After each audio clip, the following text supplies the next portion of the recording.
95 लाख रुपयांच्या 2 कामांच्या थकीत बिलापोटी 1 लाख रुपयांची लाच घेताना परभणी जिल्हा क्रीडाधिकारी कविता नावंदे निंबाळकर एसीबीच्या जाळ्यात अडकल्या। स्विमिंग पूल बांधायला परवानगी देण्यासाठी कविता नावंदे यांनी 2.5 लाख रुपयांची लाच मागितली होती। त्यातील 1.5 लाखांची लाच घेताना त्यांना रंगेहात पकडण्यात आलंय। गुरुवारी म्हणजे 27 तारखेला ही कारवाई करण्यात आली असून त्यांच्यावर नवामोंढा पोलीस ठाण्यात गुन्हा दाखल करण्यात आलाय। विशेष म्हणजे कविता नावंदे यांचा पैसे मागत असल्याचा व्हिडिओ व्हायरल झाल्यानंतर विधानसभेतही या मुद्द्यावरून चर्चा झाली आणि त्या पकडल्या गेल्या। महत्त्वाचं म्हणजे कविता नावंदे यांची यापूर्वीची कारकीर्द देखील वादाच्या भोवऱ्यात अडकली आहे।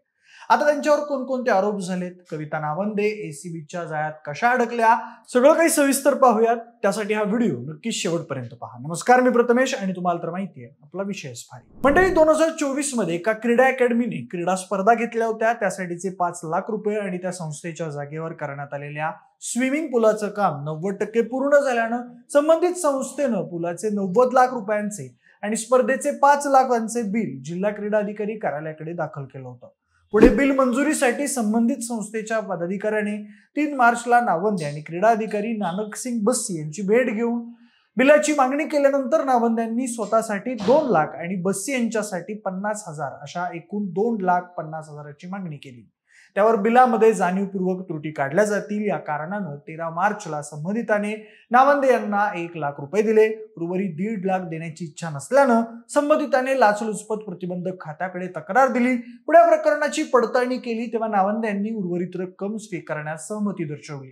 त्यामुळे लाचलुचपत विभागानं गुरुवारी सापळा रचला असता क्रीडा अधिकारी नानक सिंग बस्सी यांनी 1.5 लाख रुपयांची मागणी करत ती रक्कम घेण्याची तयारी दर्शवत नावंदे यांच्या दालनात घेऊन गेले। तेथे या दोघांनाही लाचेची रक्कम स्वीकारताच पथकाने त्यांना ताब्यात घेतलं। मानवत इथले हे तक्रारदार असून या तक्रारदाराने याची माहिती परभणी लाचलुचपत प्रतिबंधक विभागाला दिली।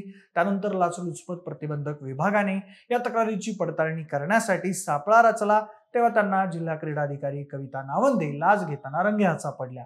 सध्या त्यांना लाचलुचपत प्रतिबंधक विभाग कार्यालयामध्ये नेलं असून त्यांच्यावर गुन्हा दाखल करण्याची प्रक्रिया सुरू आहे। कविता नावंदे यांच्यावर क्रीडा अधिकारी कार्यालयातील कर्मचारी गौतम यांच्या मृत्यूनंतर त्यांच्या कुटुंबियांना पेन्शन मंजूर करण्यासाठी पैसे मागितल्याचा आरोप करण्यात आलाय।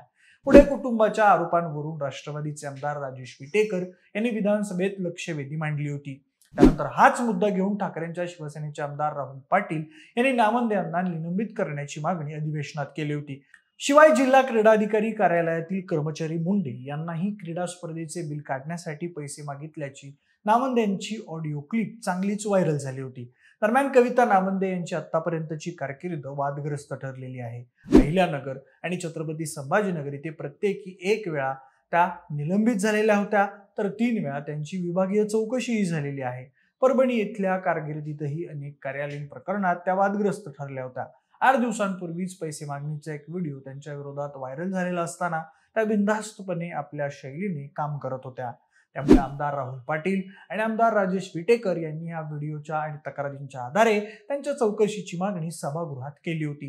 त्यानंतर एसीबीने छापा टाकताच नावंदे यांच्या पर्सची तपासणी केली असता त्यामध्ये लाचेचे 1 लाख रुपये आणि त्या व्यतिरिक्त 6,000 रुपये तसेच एक मोबाईल आढळला।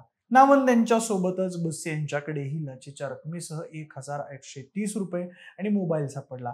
त्यानंतर पथकाने नावंदे यांच्या निवासस्थानाची झडती घेतली असता त्यामध्ये 1,05,000 रुपयांची रोख रक्कम हाती घेण्यात आली। तसेच क्रीडा अधिकारी बस्सी यांच्या नांदेड येथील घराची झडती घेण्यात आली।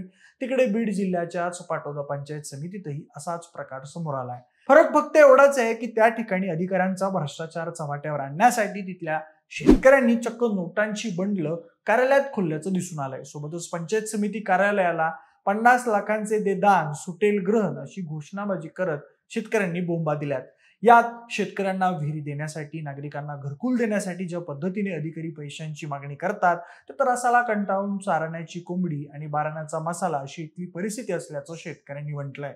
इथल्या प्रशासकीय अधिकारी आणि कर्मचारी यांना कोणतंही काम करण्यासाठी फक्त पैसे हवे असल्याचा आरोप त्या शेतकऱ्यांनी केलाय। त्यामुळे शेतकऱ्यांनी खोट्या नोटांची बंडलं आणून या खोट्या नोटा सुट्ट्या करत पंचायत समिती कार्यालयात ठेवल्या आणि प्रशासनाचा निषेध नोंदवलाय। म्हणजे राज्यात गेल्या काही महिन्यात एसीबी म्हणजेच लाचलुचपत प्रतिबंधक विभागाने कारवाईचा धडाका लावला असून अनेक सरकारी कर्मचारी, अधिकारी या जाळ्यात अडकल्याचं पाहायला मिळत आहे। त्यामध्ये पोलीस, वन, महसूल विभागासह विविध शासकीय विभागातील अधिकाऱ्यांचा उल्लेख आहे. त्यात महिला अधिकारी, कर्मचारी मागे नाहीत. त्यामुळे ज्या पद्धतीने शेतकऱ्यांकडून अगदी छोट्यातल्या छोट्या कामासाठी अधिकाऱ्यांकडून पैसे उकळले जातात, त्यावर तुमचं काय मत आहे? तुम्हाला कधी अशा अधिकाऱ्यांचा सामना करावा लागला आहे का? आम्हाला कमेंट करून नक्की सांगा आणि आपल्या विशेष भारीला सबस्क्राईब करायला विसरू नका. आणि हो, जर हा व्हिडिओ तुम्ही फेसबुकवर पाहत असाल तर तिथेही आपल्या विशेष भारी FB या फेसबुक पेजला देखील फॉलो करायला विसरू नका. धन्यवाद.